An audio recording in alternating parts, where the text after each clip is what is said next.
L'idée de la Bulac, c'était vraiment de simplifier l'outil et de le publier comme un logiciel libre.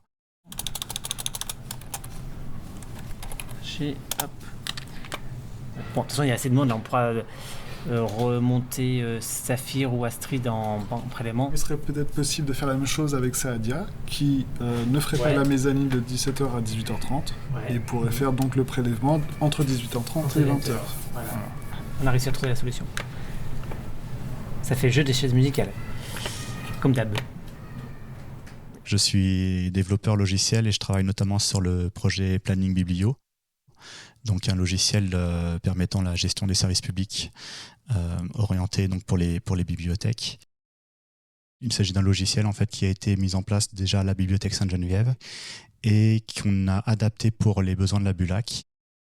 On a travaillé une dizaine de mois donc, sur le projet et on a dû organiser une dizaine de réunions sur cette période donc pour bien démarrer, pour des démonstrations et pour faire certaines mises au point.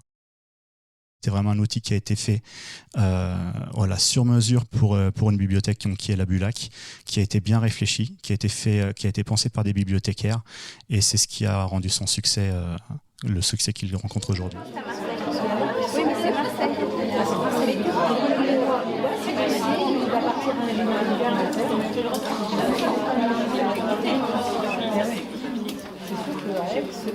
Alors, donc la nouvelle version porte le numéro 1904 pour avril 2019. Dans cette session il y a une communauté d'utilisateurs en fait qui s'est créée naturellement. Sur le site planningbiblio.fr, il y a un forum sur lequel les utilisateurs peuvent poser les questions, répondre à celles des autres. Il y a aussi donc des groupes sur Facebook qui se sont créés, notamment le groupe Les Faiseurs de Planning. C'est ça que vous connaissez. Donc ça, c'est un paramètre en fait, qui a été mis en place à la Bulac notamment, parce qu'en fait, ils ont 96 agents à gérer. Et donc si on clique dans une cellule et qu'on a 96 agents, ça devient un petit peu compliqué. En termes de développement, il y a certaines bibliothèques, notamment des bibliothèques universitaires, qui aiment bien apporter leur petite touche personnelle, donc les petits besoins spécifiques. Et ils ont effectivement la main pour le faire eux-mêmes. Les améliorations sont intégrées sous forme de mise à jour et toutes les universités, toutes les bibliothèques donc, peuvent en bénéficier.